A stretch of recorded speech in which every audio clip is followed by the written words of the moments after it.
Daniel Hart pressed dial, and the second it started ringing, he knew he was about to make the worst decision of his life. The number on the screen, Coldwell Commercial Realty, Hart's book sale inquiry, his wife's bookstore, her handwriting still on the signs, her name still in his chest every single morning. 3 rings. 4. Pick up, said the part of him that was exhausted. Hang up, said everything else. Then the cafe door flew open, and the most expensive woman he had ever seen hit the wet floor, left the ground completely, and landed directly in his lap. The call disconnected. He never called back. Drop your city in the comments. I want to see exactly how far this story reaches. And if no one's told you yet today, subscribe. You are going to want every single part of this.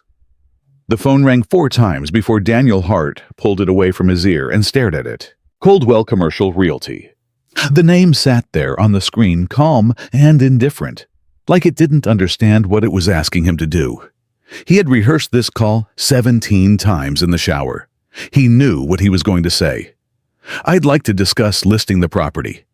Yes, the bookstore on Mercy Street. Hart's Books. Yes, that one. I know.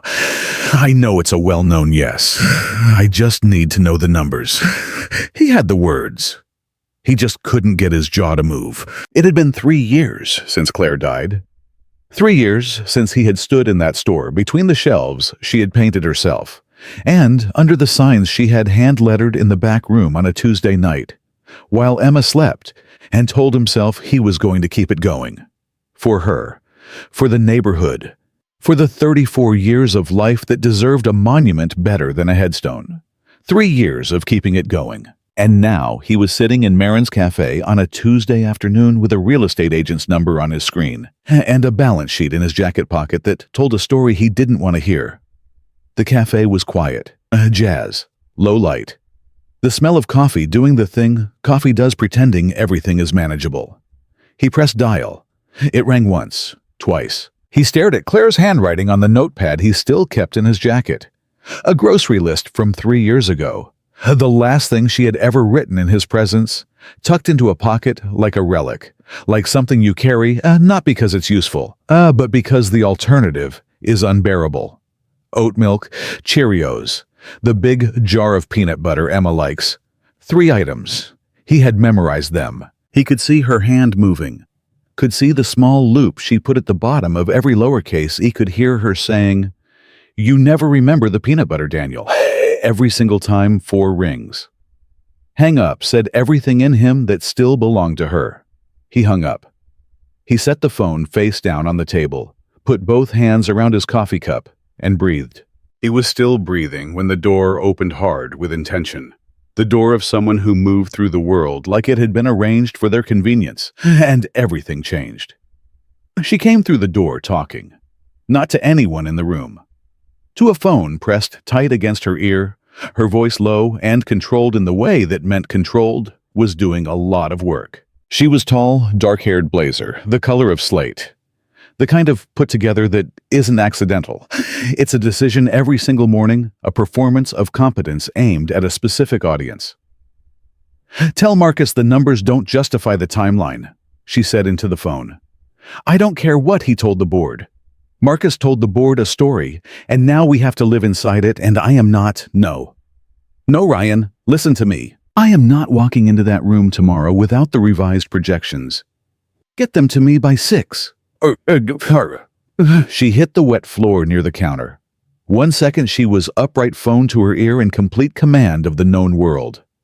The next, her heel found the mop tile like it had been waiting for her personally. Both feet left the ground, and she dropped fast sideways completely and landed with a sharp, breathless impact directly across Daniel Hart's lap. Hot coffee detonated across his chest. His phone hit the floor. Her phone hit the floor. The cafe went silent. They were completely still for a moment.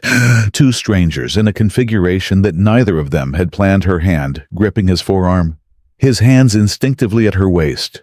Both of them staring at each other with the stunned expression of people who have just been informed by gravity that all their plans were suggestions. He spoke first. "You okay?" She blinked. Her mouth opened, closed, opened again. "By the floor. It's slippery near the counter," he said. I should have said something. She looked down at his shirt. Oh, the coffee had spread wide and dark across his chest, still hot, still spreading. She looked back up at him with the expression of someone who has never in their adult life been this physically close to a stranger without choosing it, and did not know which protocol applied. "I'm so sorry," she said, and she was already moving. Stepping back 2 quick, efficient steps, both hands going to her blazer, smoothing it, reassembling. The armor, back on, immediately. "Your shirt is fine," he said. "It's covered in coffee." "It's a shirt," he said. "I've had worse mornings." Priya had appeared from behind the counter with a stack of napkins and the expression of someone reliving a nightmare. "I am so sorry, the floor was just mopped. I forgot the sign." "It's all right," the woman said, and she said it with a gentleness that surprised Daniel, a warmth that came and went, like a door opening briefly in a cold wall. Then she looked back at him. "Let me replace the shirt, please." "I don't want you to. I just spilled a full coffee on you." "And landed in my lap," he said. "And I'm not invoicing you for that either, so." She stopped, looked at him. Something moved behind her eyes. The movement, just before a smile, the body deciding. "Fair," she said. He reached down and picked up her phone from the floor. The screen had a crack running from the upper right corner, thin and precise, like a fault line. He held it out to her. She took it, looked at the crack, and he watched something shift in her face. Not anger, not upset about the phone itself, but something deeper. Something that had been waiting all day for one more small thing to confirm a feeling she'd been refusing to name. "Sit down," he said. She looked at him. "Just for a minute," he said. "You've got coffee on your hand. Sit down." She should have said no. He could see the refusal in her posture. This was not a woman who sat down when strangers told her to. She had built her entire life on the structural foundation of not doing what she was told by rooms full of people who underestimated her. She sat down, across the table from him, in the empty chair, the one that had been empty since he arrived, the one that was always empty. He pushed the clean napkins toward her without comment. She took one, wiped her hands, looked out the window for a second, and he could see her doing it, resetting, recalculating, trying to figure out why she was sitting here and not already halfway to her car. "Daniel," he said, and extended his hand across the table. She looked at it, then took it. Victoria. Her grip was firm, direct. The handshake of someone who had shaken 10,000 hands in rooms where it mattered and had learned that a weak grip was a kind of lie. "You want another coffee, Victoria? The one you ordered seems to have relocated." Something sparked in her eyes. "Black, no sugar." "I know," he said. "I was paying attention." "You were eavesdropping." "I was reading," he said. "Eavesdropping is just what happens when other people are louder than the book." She looked at the battered paperback on the table. "Lonesome Dove. How many times have you read that?" "4. This time doesn't count. I've been on the same page for 20 minutes. What are you thinking about instead?" He looked at her. It was a blunt question, the kind you don't usually ask strangers, and she seemed to realize it a half second after it came out, because something flickered in her expression. But she didn't take it back.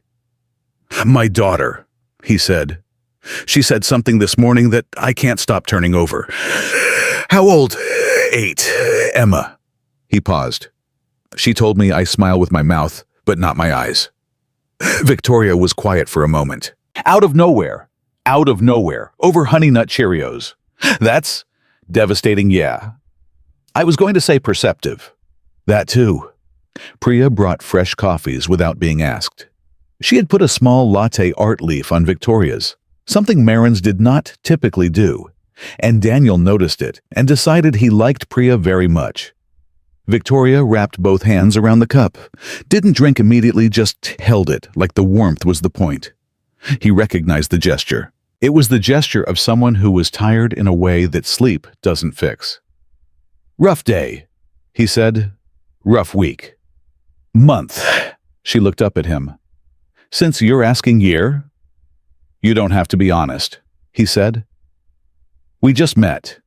You can still say fine and mean nothing." "I'm not fine," she said. And she said it like she was testing the words, like it was the first time she had said them out loud, and she was checking whether the roof caved in. It didn't. "But it's manageable." "Everything is always manageable." "That," he said, "sounds exhausting." She looked at him sharply the way people do when you say the thing they've been thinking and haven't let themselves say. "It is," she said slowly. "You have no idea how exhausting it is." He nodded, didn't push, went back to his coffee. She kept talking. "I have a board meeting in 40 minutes, she said. My phone is cracked. I am sitting in a café with a man I don't know instead of preparing. And I genuinely cannot explain why I'm still here." "The coffee's better than your car," he said. "I have a driver," she said. "The car is very nice. Still," she almost laughed. Almost. What do you do, Daniel?" "I own a bookstore. Hart's Books. About 4 blocks east. A bookstore." She said it without condescension, but with the careful attention of someone building a profile in real time, filing new data against old assumptions. "Is it? Struggling, yes. Small also, yes." He said it without apology. "It's mine." "I was going to ask if it was named after you." He was quiet for a beat. "My wife named it.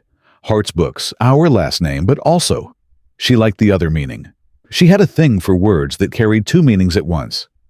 Victoria understood immediately. She didn't fill the silence with noise. She just held it. "Had," she said. 3 years ago. She was 34. Breast cancer." The cafe kept going around them. Priya moving behind the counter, the jazz low on the speakers, a couple near the window laughing softly at something on a phone. And right here at this table, a silence with weight and shape. "I'm sorry," Victoria said. And it wasn't the social reflex sorry. It was the real kind. He could hear the difference. He'd had 3 years of practice hearing the difference. "Emma's the best of her," he said. "She's got Claire's eyes. Claire's way of saying things. That's good and also impossible some days, if you understand what I mean." "I think I do," she said quietly. He looked at her. "You lost someone." She looked at her coffee cup, a long pause. "Not the way you mean." "My mother, years ago, a beat. But I meant I understand carrying something that's both a gift and a wound. Where the best thing also costs you something every time." He nodded. He didn't say anything. Neither did she. It was somehow exactly enough. She looked at her watch. Silver, thin, the kind that was as much a signal as a timepiece. "I have to go," she said, standing, gathering herself. Board meeting. Board meeting." She picked up her cracked phone and her coffee, what remained of it, and paused. He could see her deciding something, right there standing at his table, deciding whether to say the thing or not. She said it. "The bookstore, east on Ashford, left on Mercy Street. You'll see it. It's the one that looks like it's being held together by stubbornness and paperbacks." She smiled. This one reached. "Maybe I'll stop by. If you read," he said. Something crossed her face, gone as fast as it came, but he caught it. Loss. A small personal loss. "I used to," she said. "I used to read constantly." Before she stopped. Before what? Before the company, before the board, and the meetings and the projections, and Marcus, whoever Marcus was, he didn't ask. He filed it. "Come back," he said simply. "The books will be there." She nodded. One clean nod, the nod of a closing conversation, a professional goodbye. She walked to the door, heels back to their usual authority blazer, straight every inch of the composed, powerful CEO reassembled. At the door, she stopped, didn't turn around, just paused, one hand on the handle. Stood there for 1 second, maybe 2. Then she was gone. Priya materialized at his elbow before the door had fully closed. "So, don't," he said. "She left a 50 under her saucer." He picked it up. Looked at it, set it back down. "Tip jar." Daniel. Tip jar Priya. She took the 50. She's coming back. She's a CEO with a cracked phone and a board meeting. She's not. She paused at the door, Priya said. Nobody pauses at the door unless they're having second thoughts. She had second thoughts. He opened Lonesome Dove back to page 47. Go make someone's coffee. Priya left smiling. He stared. 47, the same page, the same paragraph, the same sentences he had been reading for 20 minutes without absorbing a single word. He turned his phone over on the table. Looked at the screen. Coldwell commercial realty call ended. He looked at it for a long time. Then he put the phone in his pocket, closed the book, and stood up. He had a bookstore to open. She came back the next morning at 9:15. He was unlocking the front door of Hart's Books key in the lock when he heard the heels a sound he now apparently recognized and turned. Navy blazer this time. Different coffee in her hand from somewhere with a logo he didn't know. She stopped on the sidewalk when she saw him there, and something happened in her expression. A micro-recalibration. The expression of someone who had told themselves they were just passing by and had now been confronted with the fact that they were not in any sense just passing by. Hi, he said. Hi. A pause. I was in the neighborhood, he finished. Yes. They both understood this was not true. This street was not on the way to anything she was going. Come in, he said and held the door. She walked into Hart's Books for the first time, and he watched her face with the quiet attention of a man who has spent 15 years around books, and readers who knows the look of someone meeting a room they weren't expecting to like as much as they do. She stopped 3 steps inside and just looked. The shelves ran floor to ceiling on both sides, mismatched wood. Some painted, some not books, organized with the meticulous care of someone who treated this as a form of devotion.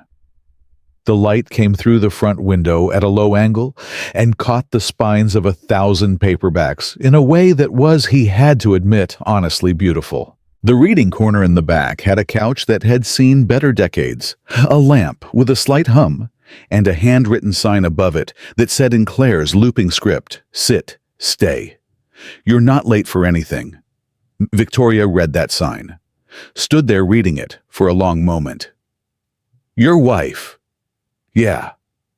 She reached out and touched the edge of the sign light, careful just the very tip of her finger on the corner of the cardstock, like she was making sure it was real. What do you recommend, she said, for someone who stopped reading 5 years ago? 5 years. He looked at her. That's a long time. I know. What stopped you? She met his eyes.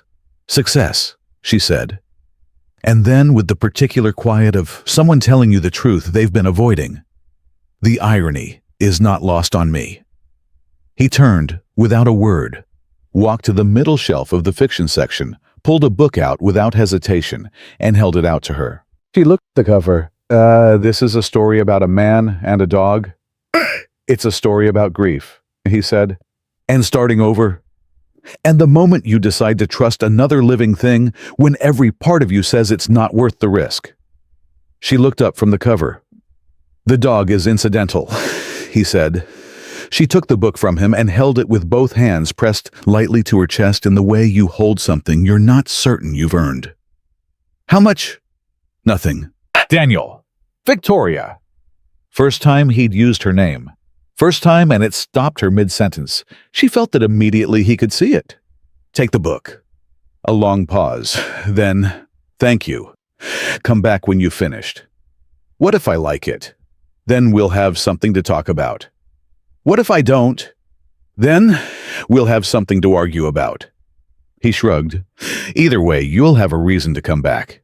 She almost smiled. He watched it move toward her face and get there this time, and reach her eyes.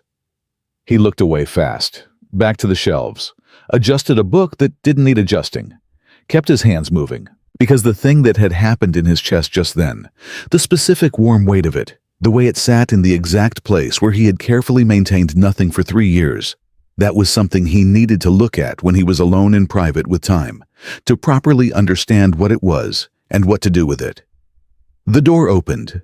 He heard her step out, heard the soft bell above the door. He stood alone in Hart's books, in the 9:15 quiet. The dust motes in the morning light, the creak of the floor settling the hum of the lamp in the reading corner. And on the table by the door where she had been standing, she had left the coffee she'd brought in, still warm. Like she'd been so absorbed she forgot to take it, or like she'd left it on purpose. He picked it up, took a sip. It was good coffee, and he stood there with it in his hand in the store that Claire had named under the signs in her handwriting, and felt something that he had not let himself feel in 3 years. Something small and persistent, and he was beginning to understand not entirely unwelcome. The feeling that the quiet had changed, that it was the space before something, that whatever he almost done yesterday, the phone, the number, the real estate agent, the 4 rings he had let go before he lost his nerve. Whatever that had almost been, it was no longer the next chapter. Something else was. He didn't know what, but he held the coffee, and he stayed with not knowing. And outside 4 blocks away, a woman in a navy blazer was walking back toward her world, with a book pressed against her chest. And for the first time in 5 years, no particular hurry to put it down. She finished the book in 2 days.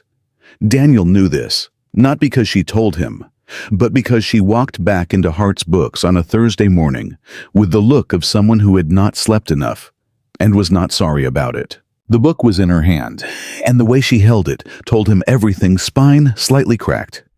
A few pages dog-eared, despite herself, the particular grip of a reader who had been somewhere else for 48 hours and had only just returned to their body. She set it on the counter in front of him without a word. He looked at it, then at her. "Already? I read it in 1 sitting the first night," she said. "Then I went back and read the last 40 pages again in the morning because I didn't want it to be over." He nodded slowly. He understood that feeling the way you understand an old song, not intellectually, but somewhere lower somewhere that doesn't require translation. "And," he said. "You were right," she said. "It wasn't about the dog. It never is." She put both hands flat on the counter. He could see she had something to say and was still deciding how much of it to let out. He waited. He had learned in 15 years of bookselling and 11 years of marriage, in 3 years of grief, that the most important conversations happen in the pauses if you're patient enough not to fill them. "The part," she said, "where he stands in the kitchen the morning after, where he's alone and he just stands there. And the author doesn't explain it, doesn't name it, just leaves him standing." "Yeah," Daniel said. "I read that part 4 times.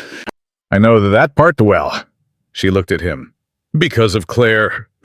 Because I've been standing in that kitchen," he said. "Metaphorically, every morning for about 3 years. The space between them on the counter held that for a moment. "Give me another one," she said. He raised an eyebrow. "You sure you look like you have a company to run?" "I have a company to run at 10, she said. "It's 8:45. Give me a book." He almost smiled. He turned to the shelves. This time, he took longer. He walked the length of the fiction wall with his hands behind his back the way he always did when he was choosing. Seriously reading spines, pulling one out and putting it back. Turning a corner to the second room where the overflow shelves lived, considering. She followed him, without asking if she should. He didn't mind. "Do you trust me?" he said, not turning around. "I trusted you once," she said. "It worked out." He pulled a book from the shelf, turned and held it out. She read the title and the author and looked up at him. "This is going to hurt, isn't it?" "Probably," he said. "But in the way that means something." She took it. "You have a strange way of selling books." "I'm not selling it. I'm giving it to you. Daniel, when you're a regular, they're on me," he said. "Store policy. I've been here twice." "Me. 3rd time you pay," he said. "Come back a 3rd time and we'll talk about it." He held the book and looked at him in that way. She had the assessing, recalibrating look, like he was a column of figures that refused to add up the way she expected. He had noticed she did it every time he said something that didn't match her model of how people behaved. He found he liked being the thing that didn't add up. "Same time tomorrow," she said. "I'll be here," he said. "I'm always here." She left. He watched the door close and stood alone in the second room between the overflow shelves, holding the ghost of the conversation, and thought, this is becoming a thing. He wasn't sure what kind of thing yet, but it was definitely becoming one. Underscore, underscore, underscore, underscore, underscore, underscore, underscore, underscore, underscore, underscore, underscore, underscore, underscore, underscore, underscore, underscore. Didn't tell Emma right away. Emma, who noticed everything, noticed something anyway. That Friday evening, while Daniel was making spaghetti, and she was supposed to be doing homework at the kitchen table, she looked up from her notebook and said, "You hummed." "What?" "While you were stirring. You hummed. You haven't done that in—" She frowned. "Actually, I don't think I've ever heard you hum before." "I hum," he said. "Daddy, you don't hum." He stirred the sauce with slightly more focus than the sauce required. "I was just thinking about something." "Something good." He considered the question with an honesty she deserved. "Something interesting," he said. "Something I'm not sure what to do with yet." Emma accepted this with the gravity of a child who understands that adults process things slowly and shouldn't be rushed. She went back to her homework. Then, 30 seconds later, "Is it a person?" He turned and looked at her. She was 8 years old. 8. Completely absorbed apparently in long division, her pencil moving across the paper. "Go do your homework," he said. She smiled. He could see the corner of it from across the kitchen. She didn't say another word about it, which was worse than if she had. Underscore, underscore, underscore, underscore, underscore, underscore, underscore, underscore, underscore, underscore, underscore, underscore, underscore, underscore, underscore, underscore. Victoria came back Saturday. Not in the morning this time. It was late afternoon, closer to 4. The light going amber through the front windows of Hart's books, the weekend quiet settled in. Daniel was reshelving returns when the bell above the door rang, and she walked in wearing jeans and a light jacket, no blazer, hair down, and for a second he almost didn't recognize her. Or rather, he recognized her differently. Without the armor, she was softer in outline. Not smaller. She was never going to be a small presence, but more dimensional, more herself. She stopped when she saw him on the ladder. "You're open on Saturdays," she said, like she had hoped for it, but wasn't sure. "Every day except Sunday." He came down from the ladder. "You look different." "I'm not in a meeting," she said simply. "Does that happen often? Not being in a meeting? Saturdays sometimes, when I fight for them." She looked around the store longer this time, more comfortable, the look of a second visit rather than a first. "I finished the second book." "Already?" "I wake up at 5, she said. "I used to answer emails. This week I read. It turns out reading at 5 in the morning is significantly better for my mental health than emails at 5 in the morning." "That's the least surprising thing anyone has ever told me," he said. She laughed. Not the small surprise laugh from the café, but a fuller one, easier the laugh of someone who is starting to stop editing themselves. He noticed the shift and filed it quietly. "Third visit," he said. "You pay for this one."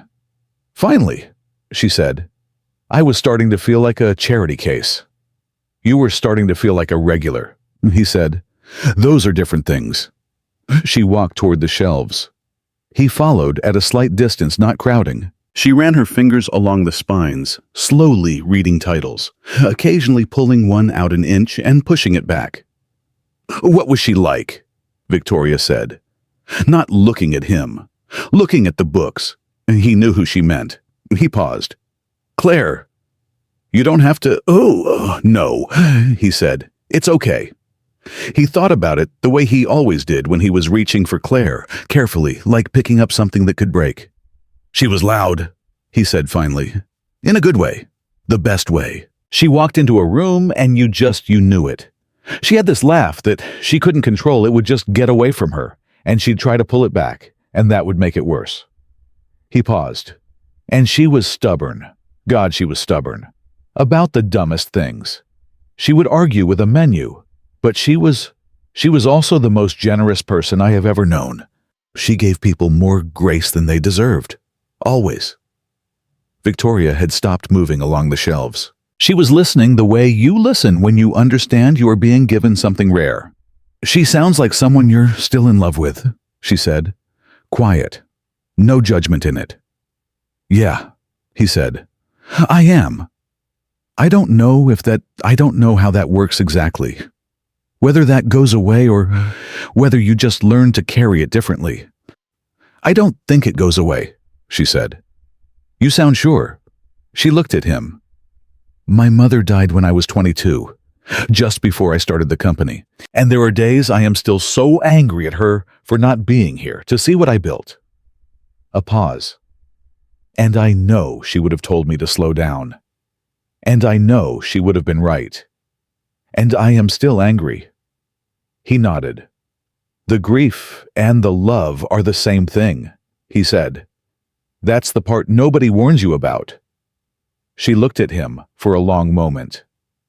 "The grief and the love are the same thing," she repeated. "That's the most accurate thing I've heard in a very long time." They stood between the shelves in the amber afternoon light, and neither of them said anything for a bit. It wasn't empty silence. It was the silence of two people who have just handed each other something real and are taking a moment to hold it carefully. Then Emma's voice came from the back of the store. "Daddy, can I have the chocolate ones or just the regular ones?" Daniel turned. Emma appeared around the corner from the reading nook, holding a bag of animal crackers in one hand and looking at her father with the specific negotiating expression of a child who already knows the answer and is asking as a formality. Then she saw Victoria and stopped. Victoria looked at Emma. Emma looked at Victoria. "Hi," Emma said. "Hi," Victoria said. "I'm Emma. I'm Victoria." Emma looked at her father, then back at Victoria, then at the bag of crackers, then at her father again, with a look that contained an entire paragraph. "Can she have some if she wants some?"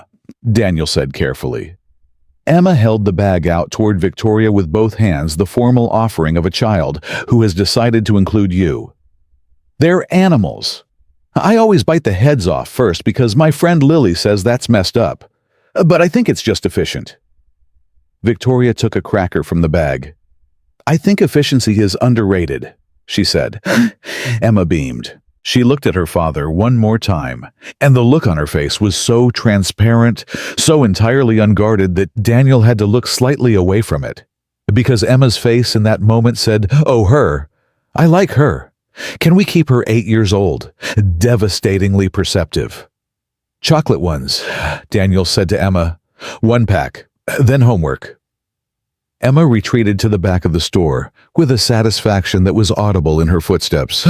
Victoria watched her go. "She looks like you," she said. "But she moves like someone else." "Claire," he said. "She's got Claire's walk. Claire's way of entering a room like she's already decided she owns it." "Good," Victoria said, and she meant it. Underscore underscore underscore underscore underscore underscore underscore underscore underscore underscore underscore underscore underscore underscore underscore underscore. They talked for an hour. He couldn't have told you afterward exactly what they talked about. A book, some of it. Her company, a little surface level, the broad strokes of how she had built it, the IPO at 31, the board politics that followed. His bookstore, some of that. The neighborhood, and how it had changed, and how Hart's Books was the last independent left on the block, and what that meant, and what it cost. Emma's school, her teacher, the upcoming science fair, for which Emma had proposed an experiment involving what she called the thermodynamics of chocolate, which Daniel suspected was an elaborate plan to melt many things in a controlled setting. Victoria laughed at that one.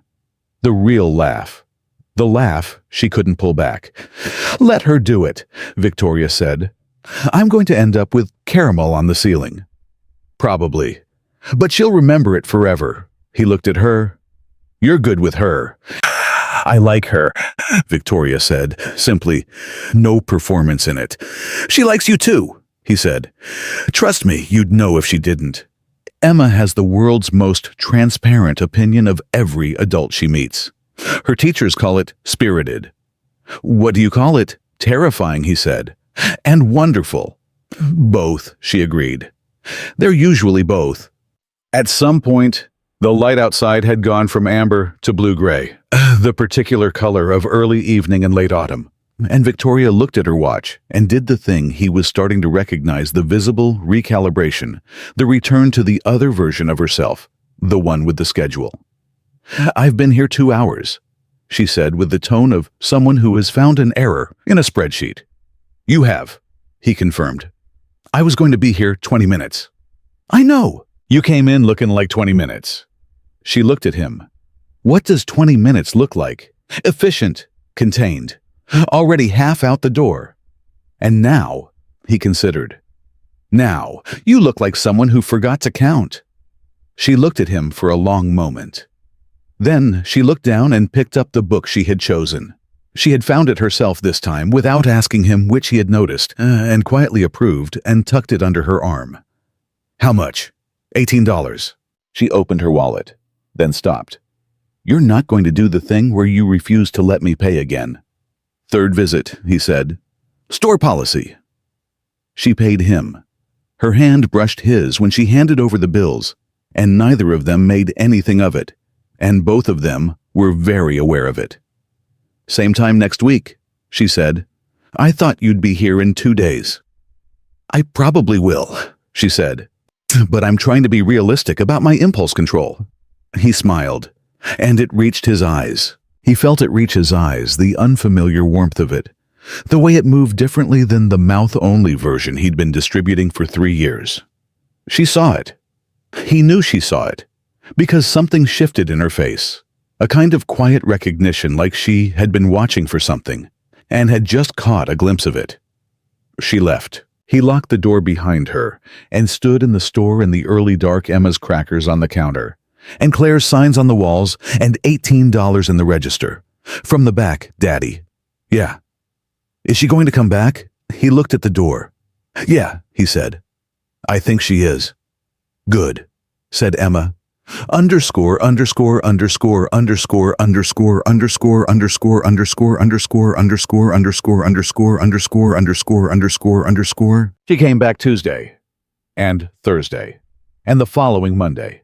And then she just started coming irregularly enough that he couldn't predict it, but frequently enough that Priya, who had no business knowing about it, but somehow knew about everything, commented that she had seen the navy blazer woman walking toward Mercy Street 3 times in 1 week. "She's a customer," Daniel told her. "A customer who leaves her coffee on your counter and picks up where she left off in the middle of sentences." Priya said. "Sure, Priya. I'm just describing what I observe. Go make someone's coffee." She went. She was smiling. He was smiling too.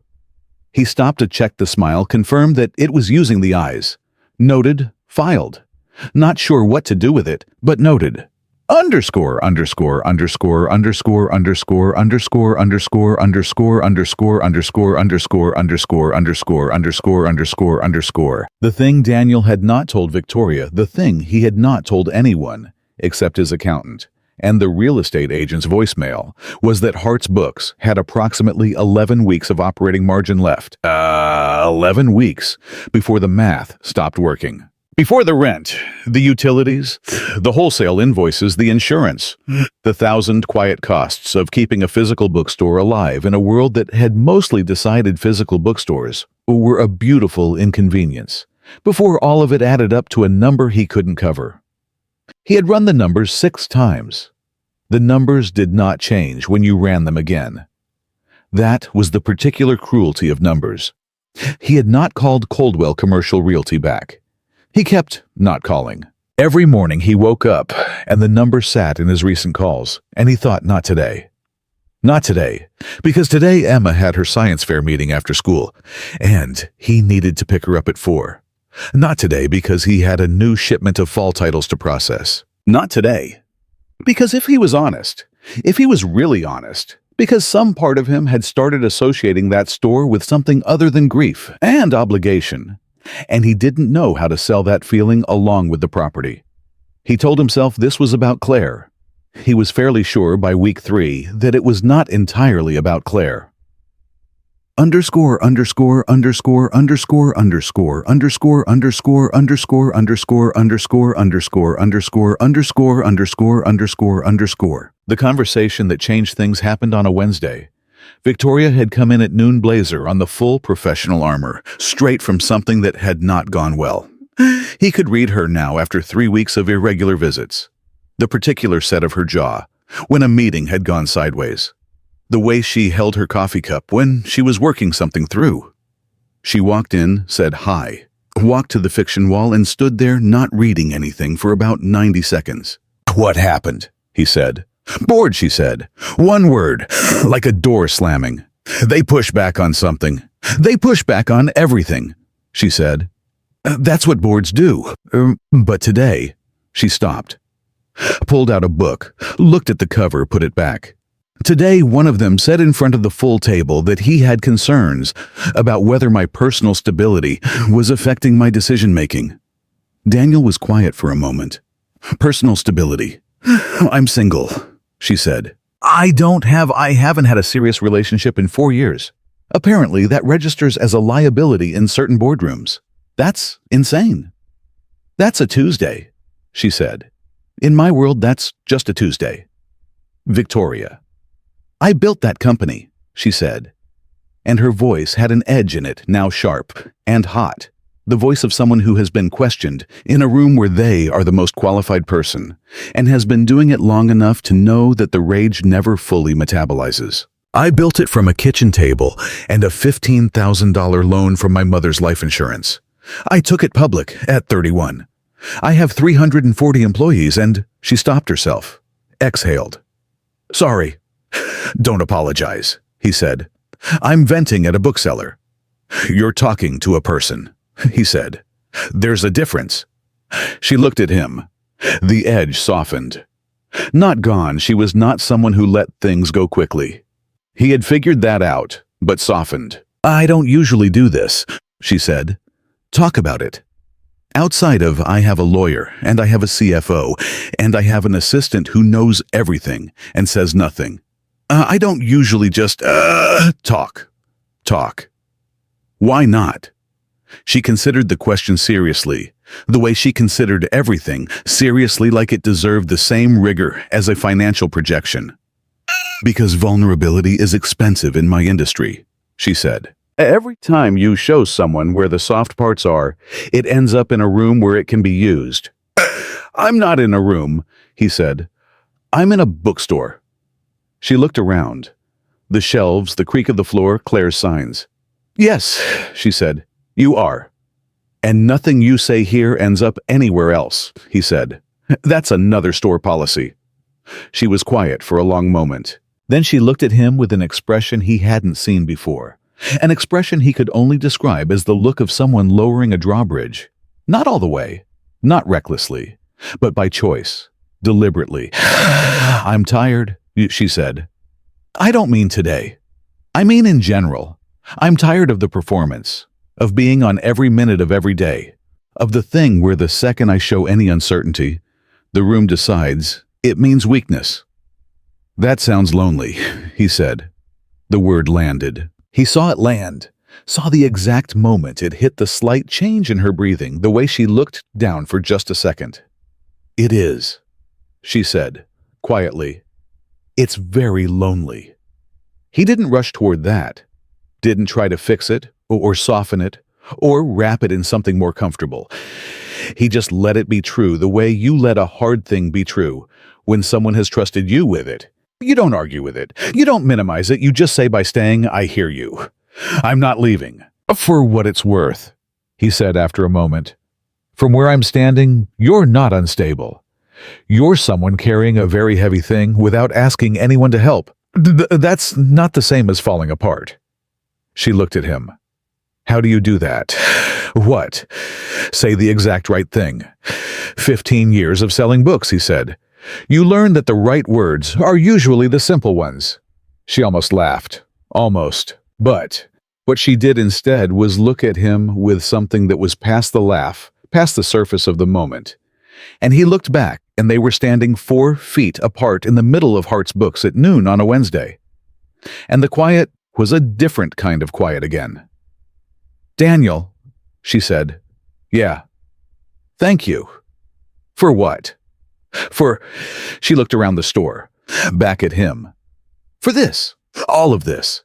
I don't think you understand what this is." He understood more than he was saying. He was fairly certain she understood that he understood. That was the particular thing about the two of them. They communicated at 2 levels simultaneously, the surface and the underneath. And the underneath was starting to get louder. "Come back Saturday," he said. "Emma wants to show you her science fair hypothesis. Something about chocolate and thermodynamics." Victoria laughed. "The real one, the full one, the one that got away from her. I will absolutely be there for that." "Wear old clothes," he said. "How old?" "Very." She smiled all the way to the door. He watched her go, and the doorbell rang, and he stood in the noon quiet and thought about 11 weeks, and board meetings and the weight of things carried alone, and thought about 2 people in completely different kinds of trouble, meeting in the exact middle, and thought about Emma asking, "Can we keep her with her eyes over a bag of animal crackers?" He didn't have any answers yet, but for the first time in 3 years, he thought that maybe not having answers wasn't the same thing as not having hope. Victoria showed up Saturday, wearing a college sweatshirt. Daniel stared.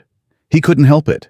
It was a Northwestern sweatshirt, faded purple, clearly old, the kind of old that means something that you keep not because it's useful, but because it's from a specific time in your life that you want to stay connected to. Her hair was pulled back in a loose knot, and she had no briefcase, no blazer, no armor at all, and she was holding a bag from the grocery store that clinked faintly when she moved.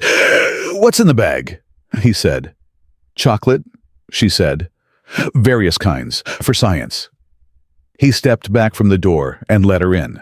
Emma was already at the kitchen table in the back apartment above the store, which connected through a narrow staircase that Daniel usually kept locked during business hours, with her notebook open and a look of total scientific authority on her face. When Victoria appeared at the top of the stairs with the grocery bag, Emma stood up. Actually stood up like Victoria was someone worth standing for. "You came," Emma said. "I came," Victoria said. "I hear we're testing thermodynamics." "Daddy said I couldn't melt things," Emma said. "But I reread the proposal, and technically, I'm only measuring the melting point, not causing it. The melting is incidental." "That," Victoria said, setting the bag on the table, "is a very sound legal argument." Emma turned to her father with an expression of complete vindication. Daniel looked at the ceiling. "Fine," he said. "Incidental melting only." What followed was 2 hours that Daniel would come back to in his memory for a long time afterward, not because anything dramatic happened, but because of the specific quality of the ordinary. Victoria sat at his kitchen table, helping an 8-year-old catalog the melting temperatures of 6 kinds of chocolate, with the same focused attention she presumably brought to quarterly earnings calls. She asked Emma questions like they mattered. She listened to the answers like they were interesting. When Emma's dark chocolate seized in the double boiler, and Emma looked briefly catastrophic about it, Victoria said, "That's data. Write it down. Dark chocolate at this temperature does this. That's a result, not a failure." Emma wrote it down with great seriousness. Daniel stood at the counter making sandwiches and watching the two of them, and felt something move through him that he didn't immediately have a name for. It was warm, and it was sharp at the same time, the way some feelings are like sunlight through a window that also shows you the dust. He was glad for it. He was also quietly terrified of it. At some point, Emma looked up from her notebook and said completely unprompted, "Victoria, did you know my mom named the store?" Victoria glanced at Daniel. He gave her the smallest nod. "It's okay." "I didn't know that," Victoria said. "Tell me." She said Hart's books had 2 meanings, Emma said with the precision of someone reciting something important. Our name is Hart, but also the other kind of heart, like the feeling. She said a bookstore should have both your name on it and your heart in it. Victoria was quiet for a moment. That's beautiful. I know, Emma said simply. She was really smart. Then she looked back at her notebook. Okay, now, we test the milk chocolate. Daniel put the sandwiches on the table and sat down, and the three of them ate lunch in the warm kitchen with chocolate experiments on the table between them, and Emma talked without stopping about her teacher and her friend Lily and the thermodynamics, and a book she was reading about a girl who could talk to whales, and Victoria listened and asked questions and laughed, and Daniel watched it all and thought, this is dangerous. This is the most dangerous afternoon I have had in 3 years. And nothing has even happened. Underscore. Nothing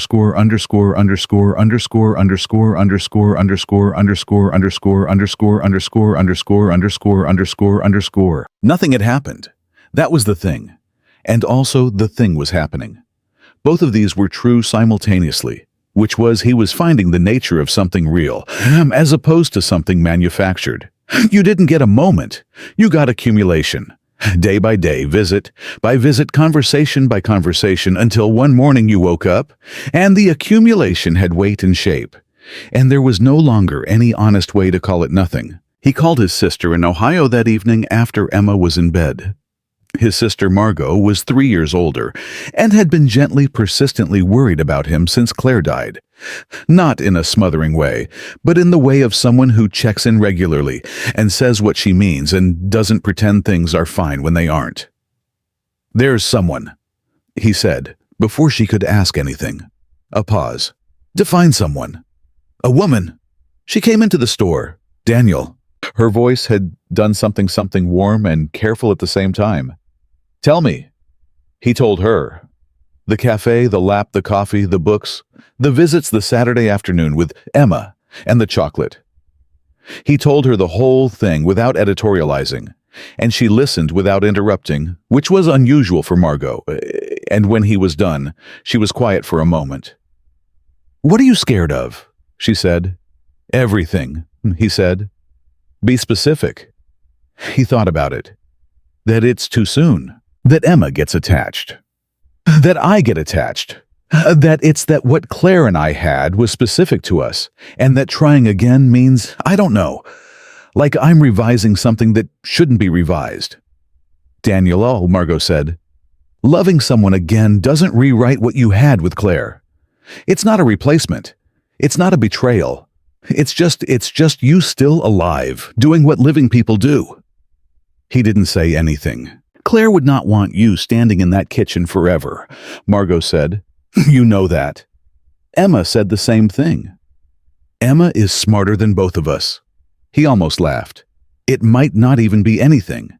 It's been a few weeks. She's very different from me. Her whole world is different. Different isn't incompatible, Margot said. Different is interesting. He was quiet. Outside the window, the street was dark, and the bookstore sign was off, and the night was the particular kind of still that late November brings to cities cold and clear and full of space. She makes me smile with my eyes, he said, quietly. Margot didn't say anything for a moment. When she spoke, her voice was careful. Then pay attention to that, she said. That's not nothing. That's actually everything. Underscore. He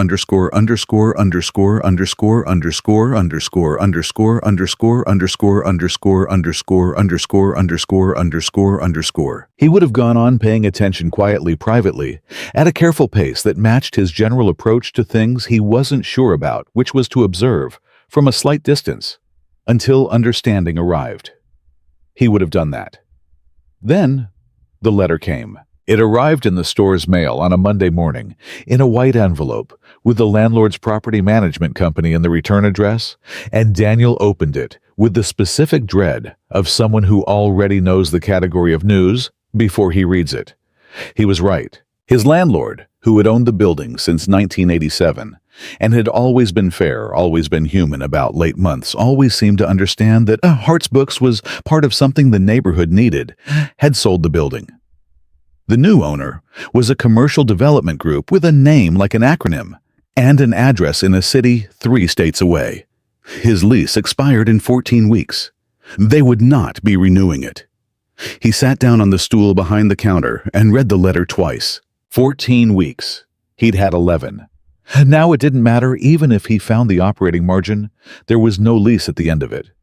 He was reading the last chapter of Hart's books, and he had not written the ending, and someone else had.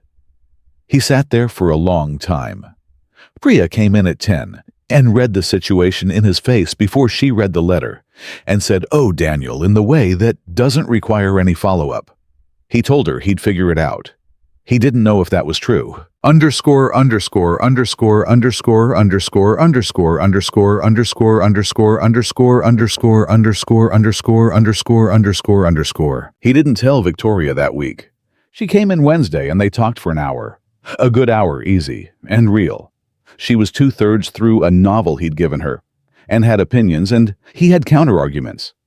And it was the best kind of argument. The kind about books that is actually about everything else. And he didn't say anything about the letter. He didn't tell her Thursday either, or the following Monday. He was trying to work out why, and the answer he kept arriving at was uncomfortable.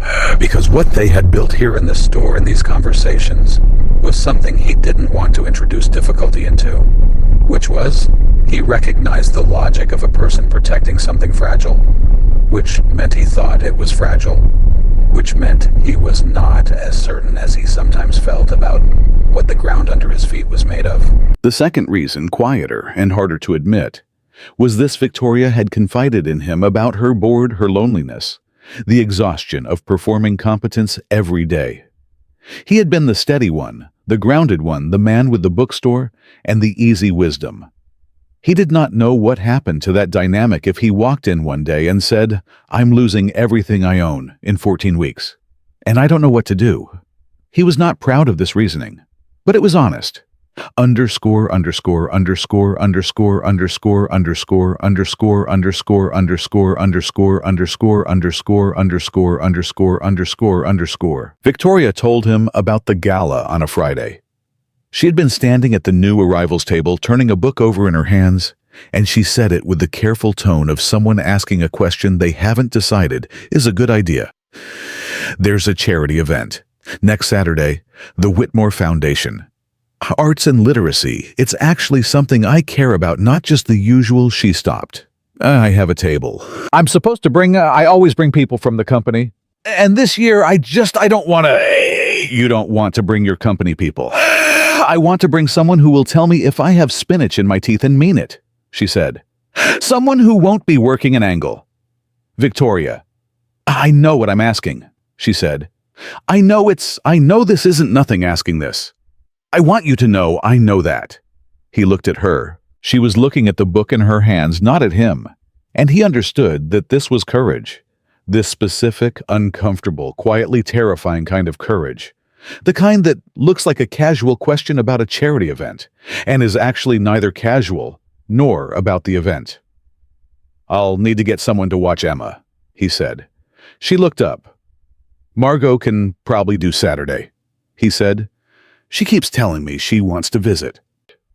Victoria's face did the thing where the composed exterior acknowledged something the interior was feeling, and the acknowledgement was too real to fully suppress.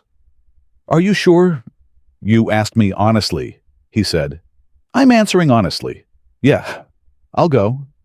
She nodded, held the book. It will be a lot," she said. "The event, it's very my world. Very much my world." "I've been warned," he said. "I'm warning you again," she said. "Formally." "I appreciate the formal warning," he said. "I'll survive it." She almost said something more. He could see it, something at the surface pressing. She let it go, or saved it, and instead held up the book. "How much, on the house," he said. "Store policy. Special circumstances." She took the book and left, and he spent the rest of the afternoon behind the counter thinking about 14 weeks and Saturday, and the particular kind of courage it takes to walk into someone else's world and trust them to make space for you in it. Well, underscore underscore underscore underscore underscore underscore underscore underscore underscore underscore underscore underscore underscore underscore underscore underscore. Margot arrived Friday night with a rolling suitcase and a look on her face that Daniel recognized as barely contained anticipation. Emma, who had been briefed only that Aunt Margot was visiting, and Daddy was going to a work thing, immediately appropriated Margot for a detailed briefing on the chocolate science fair project, which was now titled Thermal Properties of Confectionery Study, a title that had Victoria Lane's fingerprints all over it. So, Margot said to Daniel late Friday night, after Emma was in bed, sitting at the kitchen table with 2 cups of coffee. Tomorrow. Tomorrow? He said. What are you wearing? I have a suit. What kind of suit? A dark one. Daniel. Margot. You're going to a gala with a Forbes cover CEO, and you have a dark suit. It's a nice dark suit. Where did you buy it? Claire picked it out. 2 years before she still fits. Margot was quiet for a second. Okay, she said more gently. Okay, that's fine. That's fine. She had good taste, he said. She had great taste, Margot said, in suits and in you. She wrapped both hands around her coffee cup. Are you okay? Real answer? He thought about the letter, about 14 weeks, about the number he kept not calling. He thought about Victoria in a Northwestern sweatshirt eating chocolate sandwiches with his daughter, and about what it felt like to smile with your eyes. I don't know, he said. I think so. I think I'm starting to be okay again. And that's both good and terrifying. The terrifying part is normal, Margot said. The good part is what you hold on to. Underscore underscore underscore underscore underscore underscore underscore underscore underscore underscore underscore underscore underscore underscore underscore underscore. The event was at the Hargrove Hotel, the kind of place where the lobby alone costs more to heat than Daniel's monthly rent, where the light is designed to make everyone look like they belong regardless of whether they do. He had not been to something like this since he tried to think. Claire's college roommate's wedding, maybe, 8 years ago. He was aware, walking through the lobby, that he was a man who owned a bookstore in a good dark suit, in a room full of people who owned much larger things, and that this awareness was visible on his face, if you knew how to look. Victoria was waiting for him near the entrance to the main hall. She was wearing a midnight blue dress, simple and precise. No excess anywhere, the way her professional clothes were. Nothing wasted, everything intentional. She looked like herself at a higher register. She looked like the version of Victoria Lane that the world saw. She saw him, and something in her face changed, something loosened the way it did in the bookstore, the drawbridge coming down an inch. You came, she said. I said I would. I know, She looked at him. Thank you. You look. He paused, because the word that came was one of the true ones, and true ones always require a half-second of decision. You look like you. She tilted her head slightly. Is that a compliment? It's the best one I know how to give, he said. She held his gaze for a moment. Then she said, stay close. I'm going to need an anchor tonight. I'm good at staying put, he said. Bookstore owner. It's a core competency. She almost laughed. Then someone called her name from across the lobby, a man in a tuxedo, the type who announces himself with his posture, and the CEO came back into her face like a light switching on, and she moved toward the room. He followed. And the room was everything she had warned him. It would be high ceilings and low conversation, the specific choreography of power performing itself table after table of people who wore their influence like a second skin. He stayed near her.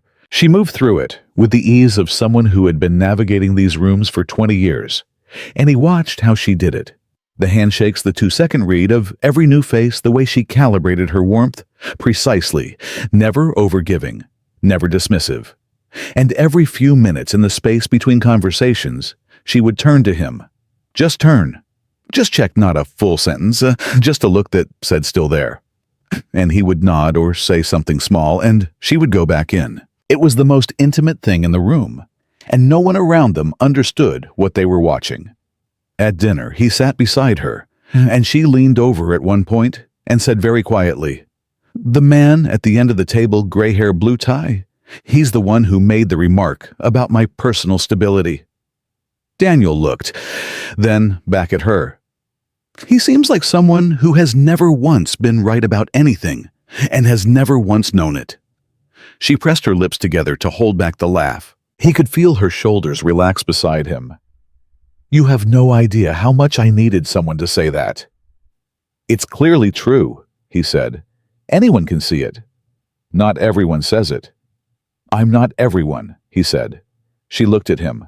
Close, because they were sitting close and quiet because the table around them was loud with other conversations. And for a moment, the gala and the room and the gray-haired man and all of it fell back a step. And it was just the two of them at that specific distance with that specific look passing between them. "No," she said, "you're really not." Underscore underscore underscore underscore underscore underscore underscore underscore underscore underscore underscore underscore underscore underscore underscore underscore. After dinner, there was a program, a speech from the foundation director, a performance, a moment where the room was asked to acknowledge something beyond itself. Victoria sat straight through most of it, attentive present. Halfway through the program, Daniel noticed that her right hand, which had been in her lap, was now resting on the table between them. Not reaching, just resting, present. He moved his hand and set it beside hers on the table. Not touching, just near. She looked down, then forward. She didn't move her hand. It stayed that way through the rest of the program, their hands not quite touching on the white tablecloth in the middle of all that noise, and light, and performance. The two of them steady and still, while the room moved around them. When the program ended and the room shifted back to conversation and movement, she stood. And he stood, and she said, "Come on, there's a terrace." And they slipped out through a side door into the cold November air. Underscore underscore underscore underscore underscore underscore underscore underscore underscore underscore underscore underscore underscore underscore underscore underscore. The terrace was empty. City spread out below and around them, all that light and distance, the cold air immediate and clean after the warmth inside. Victoria stood at the railing, and he stood beside her close enough that their arms were almost touching, and she was quiet for a long time. "When I was 22, she said, "the week after my mother died, I incorporated the company. Most people thought I was in shock. Maybe I was. But I remember thinking, if I build something, if I make something that lasts, then the time she put into me wasn't wasted. Like the building was for her. Like every board meeting and every quarterly report was, I don't know, flowers on a grave." He didn't say anything. She kept going. "And now I'm in that boardroom every week defending myself to men who couldn't have built a lemonade stand at my age. And I'm thinking, is this what she would have wanted? Is this the flowers she wanted? Or did she want something else for me entirely? And I got too far down one road to be able to see it anymore." "What did she want for you?" Daniel asked. Victoria was quiet. "She used to say she wanted me to be full," she said. "Not successful, full." She made the distinction very clearly. She said, her voice changed, softened, took on a cadence that was clearly a memory of someone else's voice. She said, "Victoria's success is what other people can see. Fullness is what you feel at the end of the day when no one is watching." He let that sit. "And are you," he said, "at the end of the day when no one is watching?" She turned and looked at him. The city light was on her face and her eyes were very clear. "I wasn't," she said. Until recently. He knew what she meant. He felt it land, and he felt his chest do the thing it had been doing for weeks, the warm and sharp thing, the thing with no other name than the obvious one that he hadn't let himself use yet. "Victoria," he said. "I know," she said. "I know, Daniel." The cold air between them was very small, and in the pause, the specific pause of two people who have arrived at the same place from completely different directions and are both standing at the edge of it. She reached out and put her hand in his. Not tentative, not performative, just decided. The way she did everything with the full weight of a choice made clearly. He held her hand. They stood on the terrace in the November cold with the city open in front of them, and their hands holding, and neither of them said anything for a long time. There was nothing that needed saying. The silence was not absence. The silence was arrival. And Daniel Hart, who had been standing in an empty kitchen for 3 years, felt the floor under his feet become something other than a place where he had lost her. It became quietly and without ceremony the place where he was still here. They didn't talk about it on the drive home. Margot's car was in the driveway when the Uber pulled up to Hart's Books at 11:30, the upstairs light still on, which meant Emma had probably talked Margot into a second chapter of something, and then a third. Victoria had ridden with him from the hotel, which had not been planned exactly. It had just happened, the way things between them had been happening as a natural consequence of neither of them wanting the evening to end. They sat close in this back seat without touching the held hands on the terrace, still somehow present between them, even without the contact, like a conversation that had been opened and not yet finished. He walked her to the car she had waiting at the curb. Her driver, a quiet man named Thomas, who nodded once and did not register anything, and they stood on the sidewalk in front of the dark bookstore window. And the cold was the same cold as the terrace, but different here, more ordinary, more real. "I had a good night," she said. "The part where the foundation director talked for 40 minutes about synergy notwithstanding," he said. "The part where he talked for 40 minutes was actually fine," she said. "I had someone to make eye contact with about it." He smiled. The eyes again, he could feel it. "Come in Saturday," he said. "Emma has the science fair Thursday. She's going to want a debrief." "I want the full report," Victoria said. "Every detail." She was looking at him the way she had on the terrace clearly, without the usual editorial distance. And he was looking back the same way, and for a moment, the sidewalk held both of them in a particular suspended stillness that was its own kind of communication. "Daniel," she said. "I know," he said, because he did. He knew what she was about to say, or not say knew. They were both living inside the same hesitation, the same understanding that something had shifted irrevocably, and that neither of them was ready to name it completely yet. And that not naming it yet was its own kind of care. Not avoidance, but patience. The patience of people who know that some things said too early get dropped. She reached out and touched his arm just for a second. Just her hand on his coat sleeve. A contact that contained everything they weren't saying. And then she got in the car. He stood on the sidewalk and watched the car pull away and stood there alone for a moment in the cold. Then he went inside and up the stairs and found Margot asleep on the couch, with Emma's book open on her chest. And he stood in the doorway and felt the whole evening settle into him, the dinner table, the terrace, the city lights, the hand, the sidewalk, and let it. He picked up Margot's book and folded the page and set it on the table. "I wasn't asleep," Margot said. "You were deeply asleep," he said. "How was it?" He thought about how to answer. "I held her hand," he said. Margot opened her eyes, looked at him. "On purpose. On purpose." She sat up slowly, and her expression was the careful, warm, precise expression of a sister who loves her brother and has been worried about him for 3 years and is now trying very hard not to make this moment into more than he can hold. "Okay," she said. "Good." "Yeah," he said. "I think so." Underscore underscore underscore underscore underscore underscore underscore underscore underscore underscore underscore underscore underscore underscore underscore underscore. He told her about the letter the following Saturday. He had held it for 10 days. He had intended to hold it longer, or maybe forever, or maybe until it resolved itself somehow, though he was aware enough to know that 14-week eviction notices did not resolve themselves. He had run 3 different scenarios on a legal pad at midnight, and none of them ended with Hart's Books still on Mercy Street. He had called 2 commercial real estate brokers, and both of them had told him politely and professionally that the new owners had no interest in retail tenants at the current rate, And the new rate would be a number that would require him to triple his monthly revenue, which was not a thing that happened to independent bookstores that were already struggling. He had not called Coldwell back. He had instead just kept opening the store every morning because he did not know what else to do with his hands.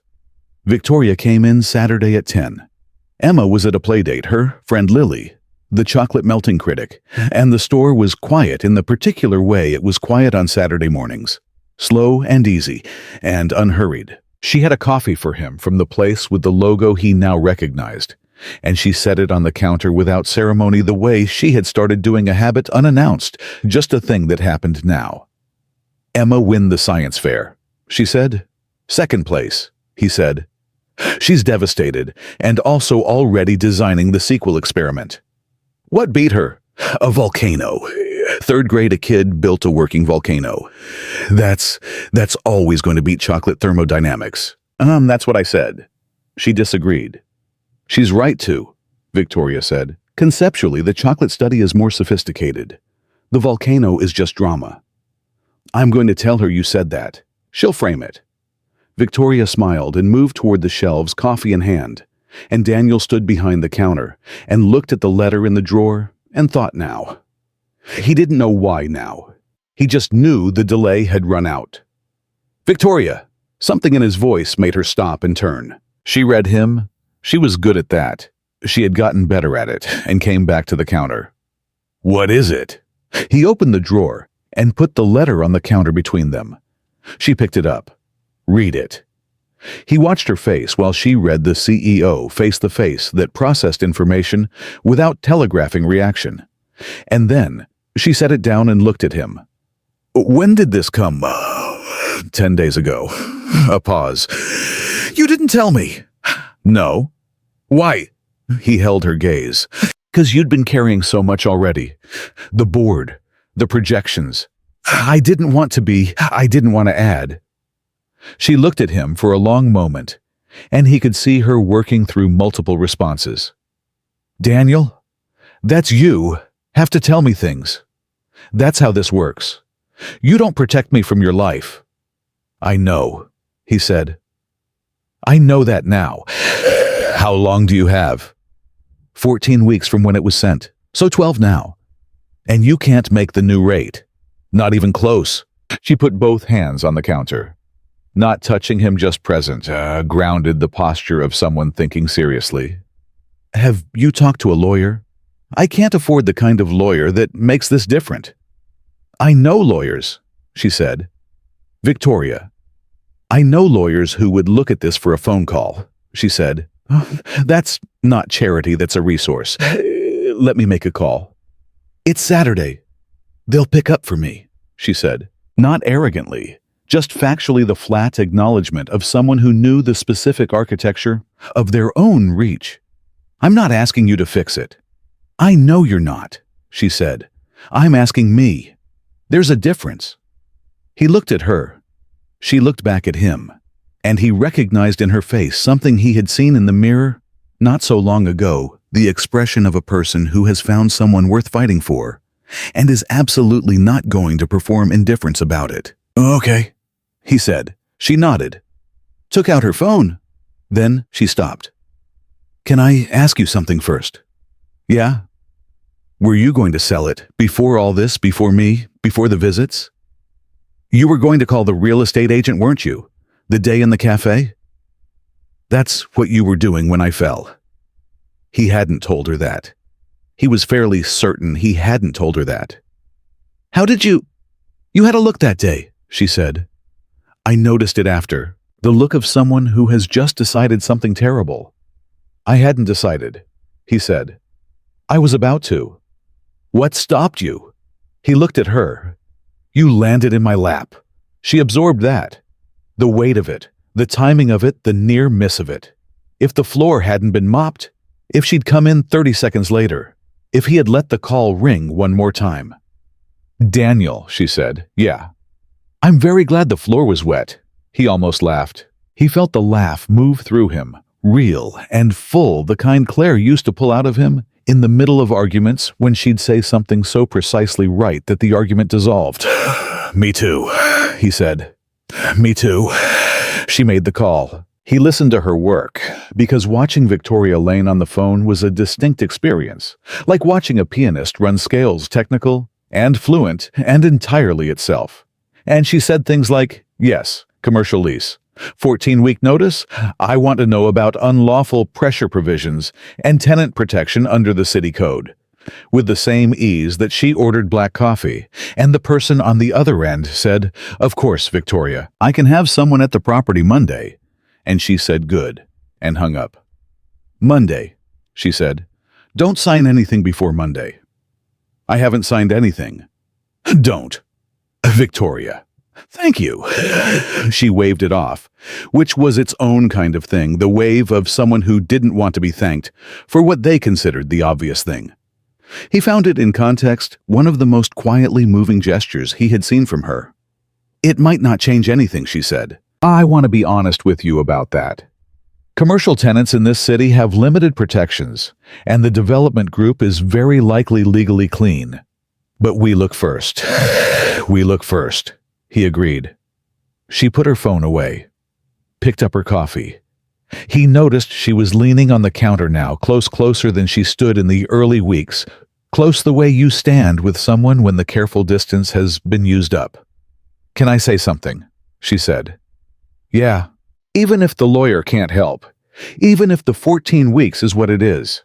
She met his eyes. Hart's books is not the building. You know that, right? Claire's signs are Claire's signs wherever they hang. The couch is the couch. The reading corner is the reading corner. Emma knows her mother named this place, and she will know that no matter what address it's on. He looked at her. I know it feels like losing the building is losing her again, she said. I know that's what it feels like. I just want you to hear that it isn't. The building is where the story happened. But the story is in you. It's in Emma. It doesn't live in the walls. He was quiet for a long time. Outside on Mercy Street, a couple walked past with a stroller, and the jazz was playing low on the old speaker in the corner, and the store was very still around them. You sound sure, he said. I lost my mother's house 3 years after she died, Victoria said. The landlord sold the new owner, renovated the apartment she lived in for 20 years, became a gym studio. I was sure I was going to lose her when I lost the rooms. Did you? No, she said. She was already somewhere else by then. Somewhere I carry. She tapped her chest, simply, unperformatively. She moved in here the day she died. The apartment was just furniture. He felt something release in his chest. Not everything. Not the grief. The grief was permanent. He had made his peace with that. But something that had been clenched around the idea of the building, around the fear that losing the address meant losing Claire, loosened. Thank you, he said. That's actually the most helpful thing anyone has said to me in 3 years. I have my moments, she said, and the lightness in it, the exact right beat of it, made him look at her and feel the thing in his chest that had been building for weeks with a clarity he couldn't pretend away anymore. He was in love with her. He didn't say it. It was too new and too large and too complicated by logistics he hadn't solved yet. But he held it privately, like the grocery list in his jacket pocket. Not useful yet, but real, something you carry because the alternative is unthinkable. Underscore, underscore, underscore, underscore, underscore, underscore, underscore, underscore, underscore, underscore, underscore, underscore, underscore, underscore, underscore, underscore. The lawyer called Monday morning. His name was Gerald Park, and he had a voice like someone who had argued in front of judges for 20 years, and was relaxed about it. And he told Daniel in a clear and unhurried way that the development group had done everything correctly, and the 14-week notice was legally sound, and there was no provision in the current lease that required renewal negotiation. He said it with sympathy, the sympathy of a competent person, delivering accurate bad news. And he said if Daniel wanted to try a conversation directly with the new owners, there was no harm in it, but that in his experience, development groups of this type were not in the business of being moved by sentiment. Okay, Daniel said. Thank you. I'm sorry, Gerald Park said. Victoria mentioned it's a special place. It is, Daniel said. Was. He corrected himself, stopped, said it again, is. He called Victoria after, told her what Gerald said. I'm sorry, she said. I hoped for different. I know, it's okay. It's not okay, she said. Don't do that. I'm not. You do that, she said, not unkindly. You say it's okay when it isn't because you don't want to make things harder for the person on the other end of the conversation. I need you to not do that with me. He was quiet. Daniel, it's not okay, he said. It's really not okay. I don't know what I'm gonna do. I don't know where to move it, or if I can afford to move it, or if Hart's books in a different location is still Hart's books, or just boxes of books in a room somewhere. That's the real thing, she said. Stay with the real thing. It's the real thing, he said. And it's really hard. I know, she said. I'm here. You're on the phone, he said. You have a company to run. I have a 3 o'clock, she said. I'm here until 3. He put his back against the counter and looked at the store, the shelves, the signs, the light through the front window, the reading corner with the couch and the humming lamp, and Claire's sign above it in her looping handwriting. Sit. Stay. You're not late for anything. Tell me what she would do, Victoria said. Claire, if she were here right now, what would she do? He didn't have to think about it long. She'd pick up the phone and start calling every bookstore owner she knew. She'd make a spreadsheet. She'd have a location narrowed down by Thursday, and she'd be annoying me into action by Friday. Okay, Victoria said. Then that's what we do. Victoria, what location has the most foot traffic at the price point you can sustain? Her voice had shifted the way it shifted when she moved from conversation to problem solving, not less warm, just more focused, the laser quality that he imagined had built a company from a kitchen table. What's the comparable rent for retail on the secondary blocks? Have you looked at that stretch down near the library? The one with the small commercial fronts? I haven't looked at anything. I've been sitting here telling myself it's fine. We stop that, she said. Starting now, we stop that. You don't have to be. I want to, she said. Flat, direct. The voice of someone who has decided something and will not be talked out of the decision on modesty grounds. You told me about Claire's grocery list. You told me about the phone call you almost made the day I walked in. You held my hand on a terrace in front of a city full of people. I am involved, Daniel. I am all the way involved, and I need you to stop acting like I'm doing you a favor and start accepting that this is just what I want to do. Can you do that? He closed his eyes for a second. Yeah, he said. I can do that. Good, she said. I'll have Thomas drive me by the library block tonight. I want to see what's available.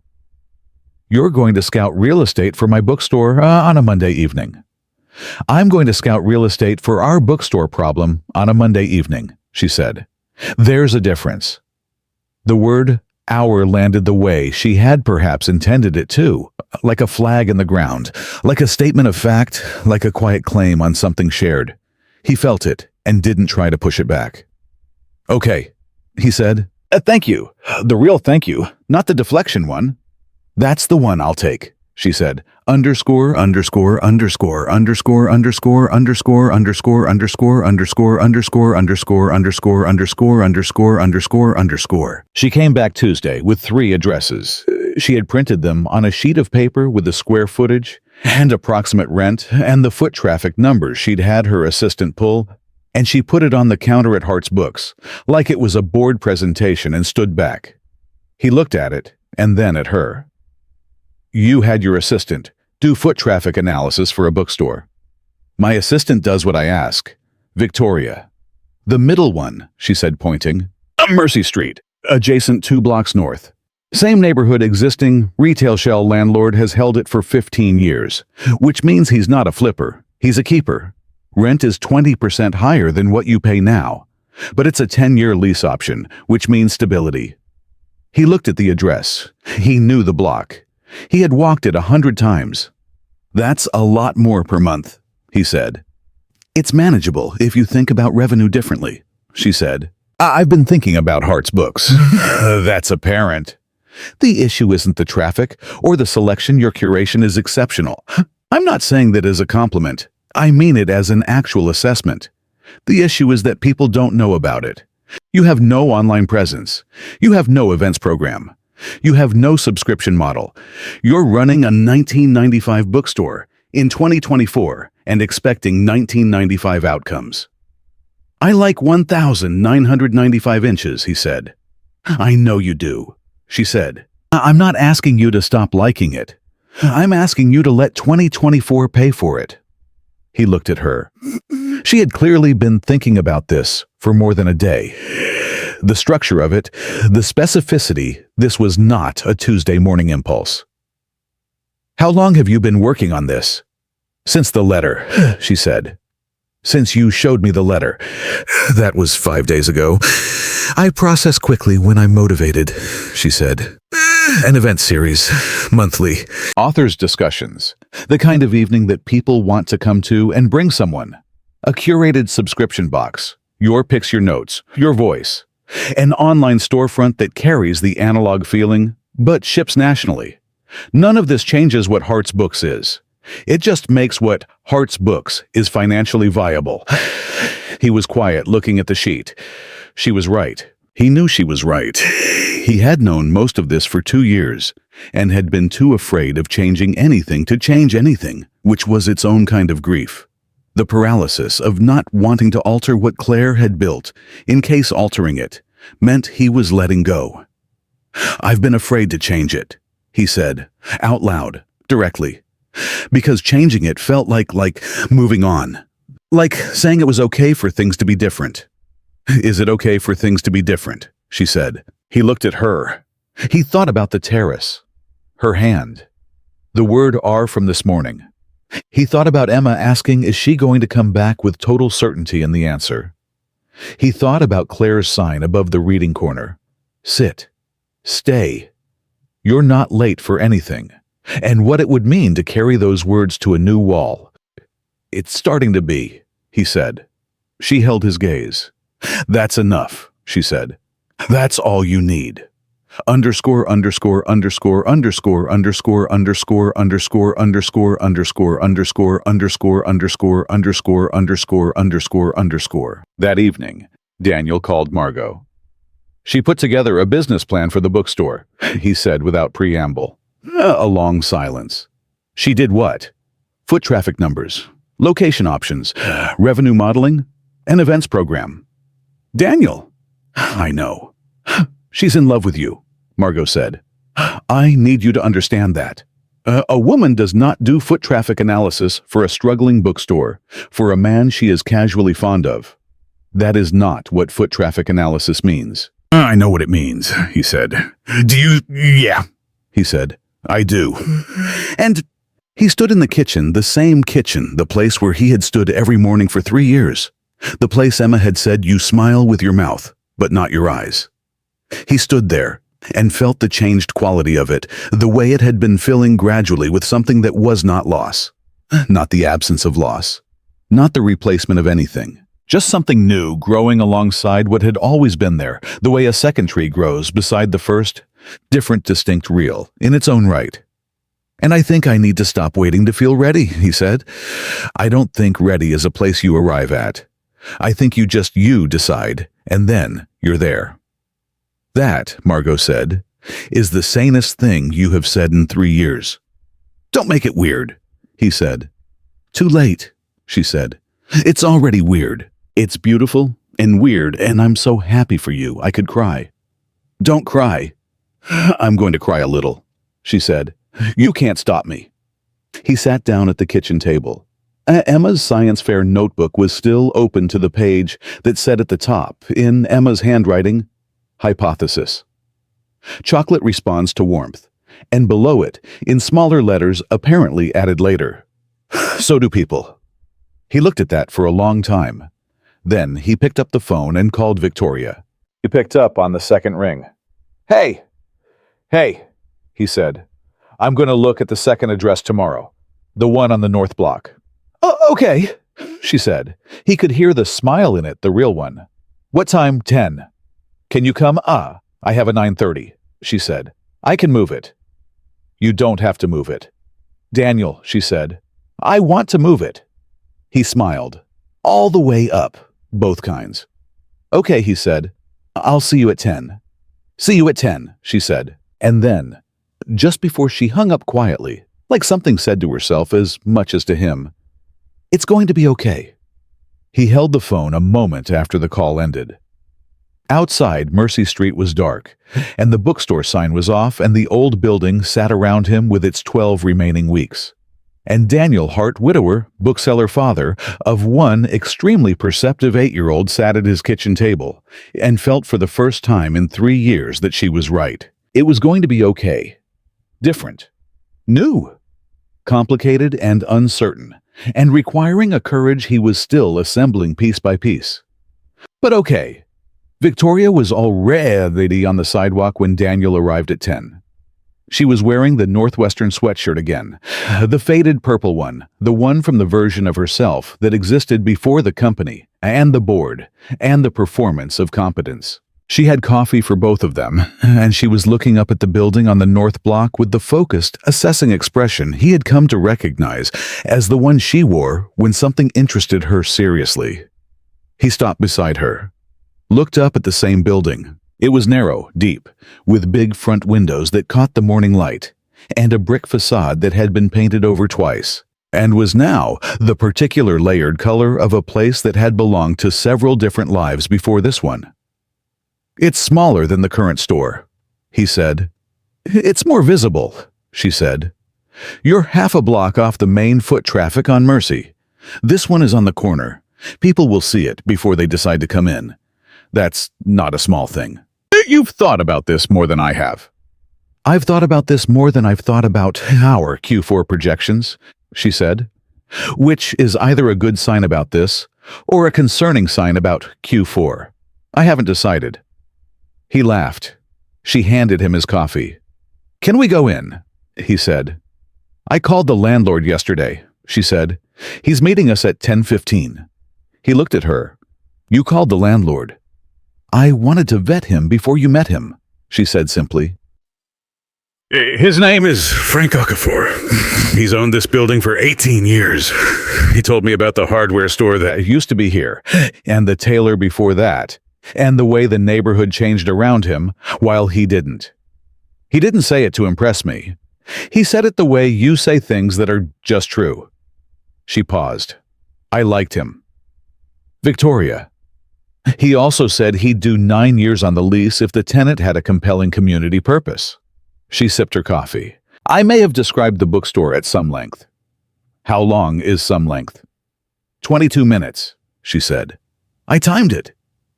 He stood on the sidewalk in the November morning, holding his coffee and looking at this woman who had walked into a café 6 weeks ago and fallen into his lap, and was now standing outside a building she had vetted, and a landlord she had charmed on his behalf, wearing a faded sweatshirt, completely serious, completely present. And he thought, there it is, the feeling he had been carrying since the terrace, since the word hour, since Emma's hypothesis, that chocolate responds to warmth, and so do people. There it was clear and unambiguous, and his. Thank you, he said.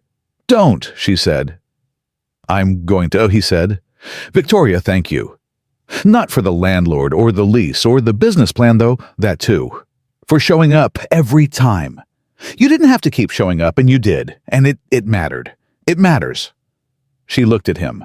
The morning light was flat and honest, and she was standing in it without armor, without the blazer and the posture and the controlled professional surface, and she was just herself, and her eyes were doing the thing they did when she was not editing herself. You showed up too, she said.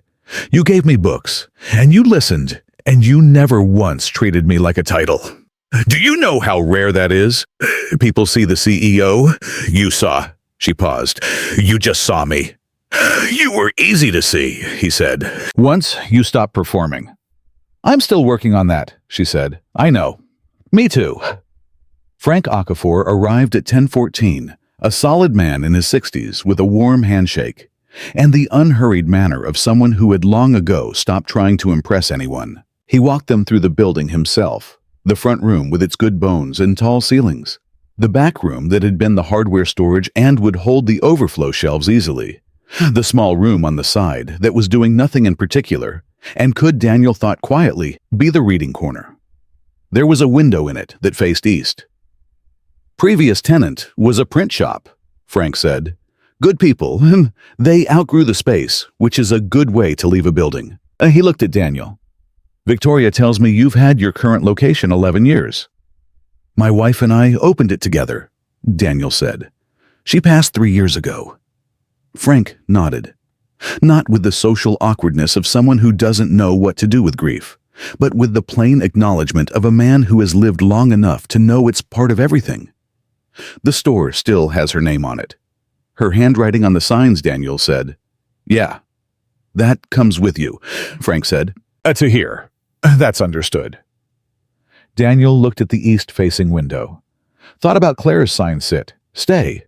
You're not late for anything. On a new wall in new light, in a room his daughter hadn't seen yet. He thought about whether it would still be hers here in this unfamiliar place. Then, he thought about what Victoria had said on Monday. The story is in you. It doesn't live in the walls. And he thought about Emma's notebook and the hypothesis about warmth. I'd like to make an offer, he said. Frank looked at him, then at Victoria, then back at Daniel. It's a bookstore. Yes. Independent. Very.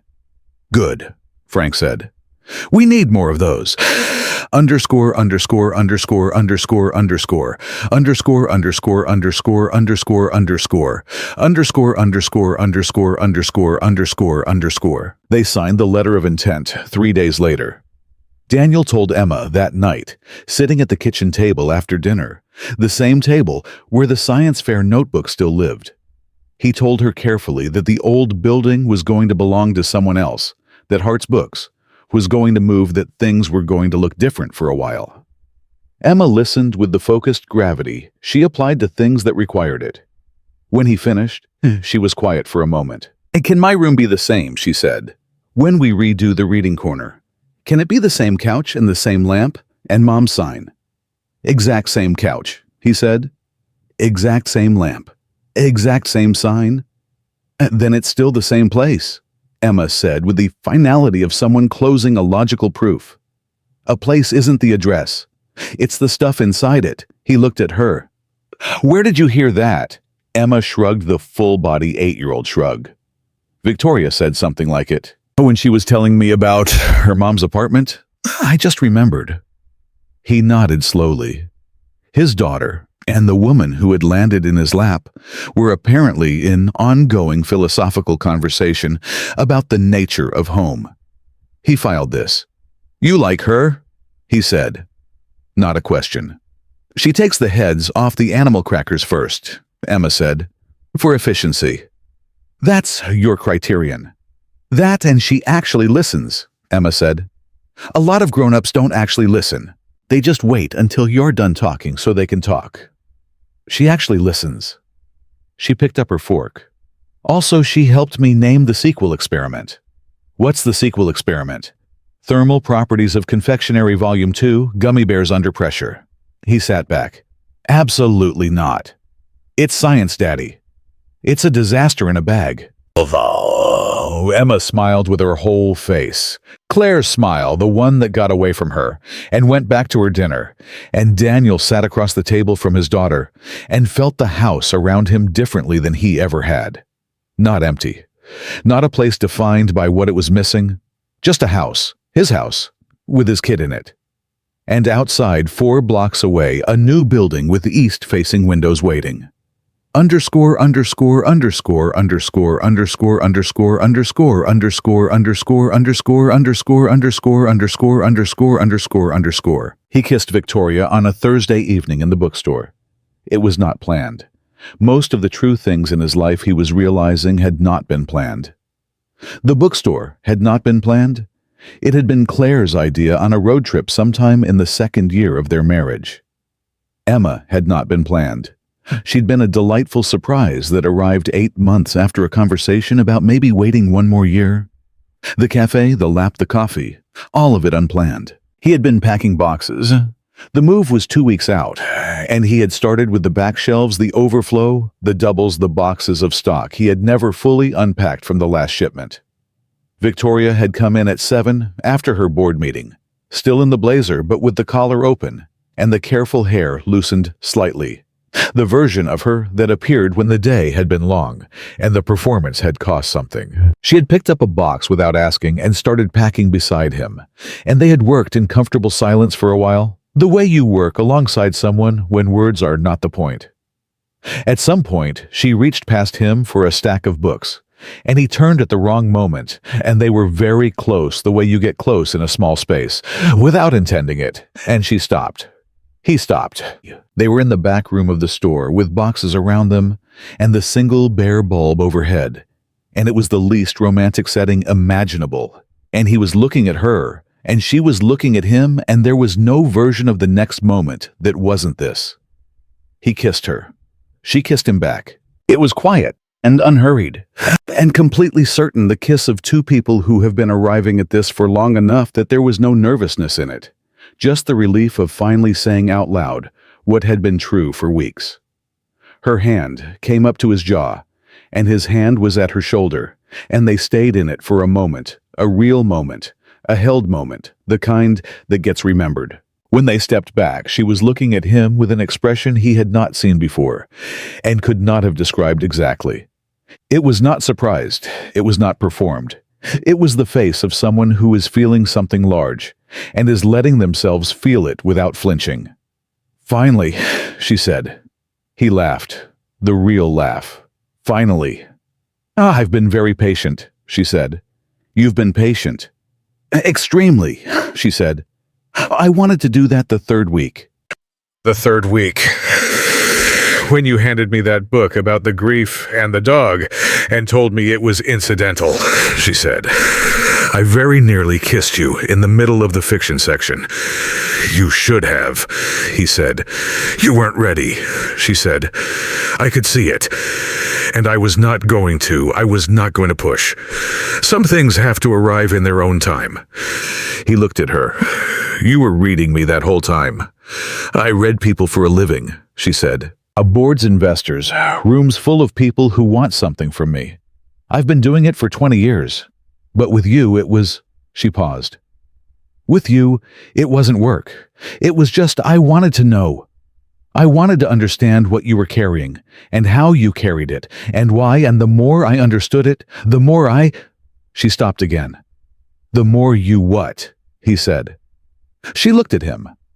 The more I wanted to stay, she said. That's it. That's all of it. I just kept wanting to stay. He thought about the first morning her coming back before the store was even open. The explanation of I was in the neighborhood that neither of them believed the way she had stood in the fiction section and touched the edge of Claire's sign with the very tip of her finger. He thought about every visit after that, the accumulation of them, the way they had built something without ever officially deciding to build it, the way the most real things always get made. Stay, he said. That's the one thing I know how to offer. This, me, Emma, the chaos of the move and the new building and the subscription box idea that I still don't fully understand. And whatever the gummy bears experiment costs me all of it. It's not a clean offer. I don't want a clean offer, she said. I've had clean. Clean is a boardroom with good lighting and no truth in it. She held his gaze. I want this. Specifically this. He kissed her again. She let him. Underscore, underscore, underscore, underscore, underscore, underscore, underscore. Underscore, underscore, underscore, underscore, underscore, underscore, underscore, underscore, underscore. The move happened on a Saturday in December, cold and bright. Margot came out for it and brought her husband, and they carried boxes with the focused goodwill of people who understood what the day meant without needing to say it. Emma was everywhere at once, directing the placement of shelves with an authority that nobody questioned, carrying stacks of books that were too heavy, and not accepting help, narrating the process in a continuous running commentary that Margot recorded on her phone for reasons she did not explain.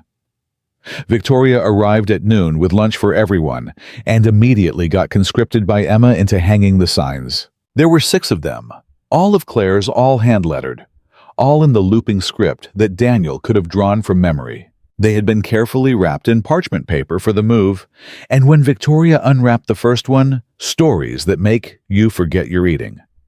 She held it for a moment before passing it to Emma, and Daniel saw her face do the private thing.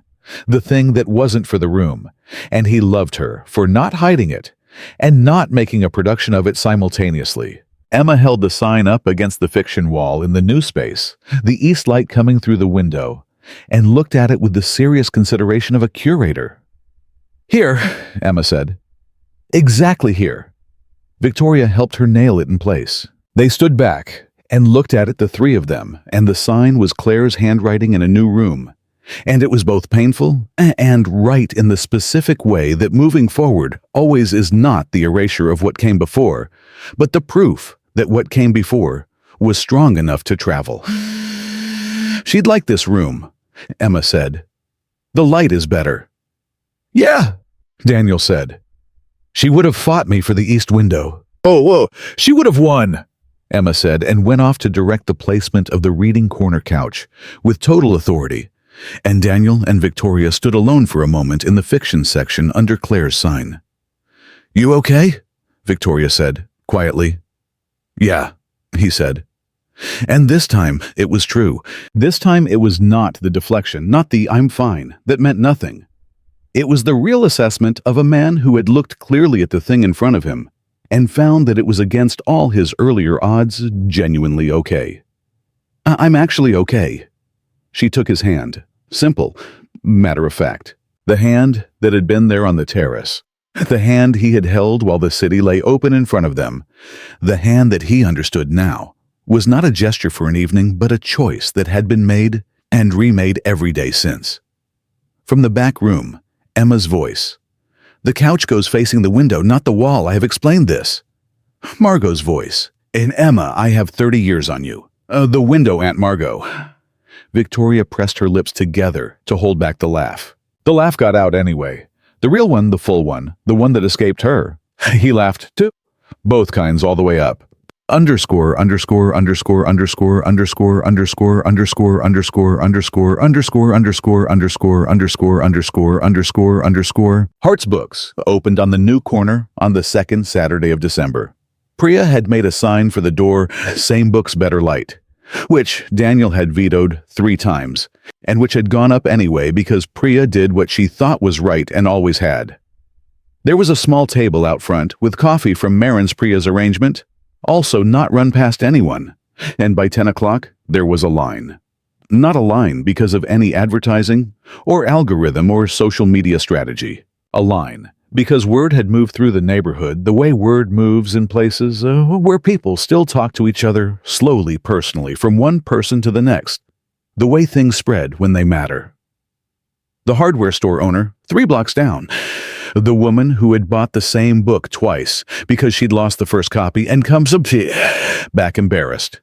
And Claire had been so kind about it that she had told everyone she knew. The young couple who had picked out their wedding reading in the fiction section and still came in every few months because some places stay yours forever. They came, and Daniel stood behind the counter of the news store with its east-facing windows, and Claire's signs on the walls and the couch facing the right way in the reading corner. And he shook hands and recommended books, and watched his daughter explain the organizational system to anyone who would listen, and felt the hum of it, the particular hum of a place that is doing what it was built to do. Victoria stood slightly to the side through most of the morning, not behind the counter, not taking up space that wasn't hers, but present steady, handing him things before he asked for them, making small talk with customers, with a naturalness that told him she had been paying close attention to how this worked, to how he worked, to what this community was and who belonged to it. At one point, Emma appeared at Victoria's elbow and took her hand and pulled her toward the reading corner to show her the new arrangement of the lamp, and Victoria went without hesitation. And Daniel watched them from behind the counter, his daughter and this woman hand in hand between the shelves. And the feeling that moved through him then was not complicated, and not mixed, and not shadowed by grief or guilt or the fear of moving too far too fast. It was just happiness. Straightforward, honest, undefended happiness, the kind you stop explaining to yourself and simply accept. Priya appeared beside him. "So," she said. "Don't," he said. "I told you she'd come back," she said. "Priya, I said she paused at the door. I said nobody pauses at the door unless... Go make someone's coffee." She went. She was smiling. He was smiling. All the way up. All the way through, the kind of smile that the people who loved him would recognize on sight as the one they had been waiting for. Underscore, underscore, underscore, underscore, underscore, underscore, underscore, underscore, underscore, underscore, underscore, underscore, underscore, underscore, underscore, underscore. That evening, after the customers had gone and Priya had locked up, and Emma had fallen asleep on the reading corner couch between two boxes that still needed unpacking, Daniel and Victoria sat on the floor of the new back room with their backs against a shelf, and the last of Priya's coffee between them and the news store settled around them, in the particular silence of a place at the end of its first real day. "How do you feel?" Victoria said. He thought about it honestly. Like something ended and something started on the same day. Which I think is how it actually works most of the time when it's real. She nodded. "How about you?" he said. "Your board meeting is Monday. The revised projections." "I know," she said. I'm not afraid of Monday." "Different from 6 weeks ago." "Completely different from 6 weeks ago," she said. 6 weeks ago, I was walking into a café alone to get coffee alone to go back to a car alone. And..." She paused. "I was managing everything and feeling nothing, which is a sustainable pace until the day it isn't. And now," she looked at him. In the back room of the new Hart's books, in the quiet of a December evening, she looked at him the way she had on the terrace, and on the sidewalk, and in the fiction section, and she answered him without the usual editorial distance, without the careful control, with the full weight of a choice made clearly, and without reservation. "Now I feel everything," she said, "and I'm not afraid of it." He reached out and took her hand. She held it. From the reading corner, Emma, asleep, made a small sound and pulled her knees up and settled deeper into the couch. The lamp hummed. Claire's sign was on the wall above her in the east-facing room. "Sit, stay. You're not late for anything." And the words held in the quiet, the way they always had, the way they were meant to, steady and certain and entirely true. Daniel Hart held the hand of the woman beside him in the bookstore that bore his wife's heart and his family's name, in the life that grief had broken open, and love had not fixed, but filled and understood finally completely, without reservation, that this was not the end of what he had lost.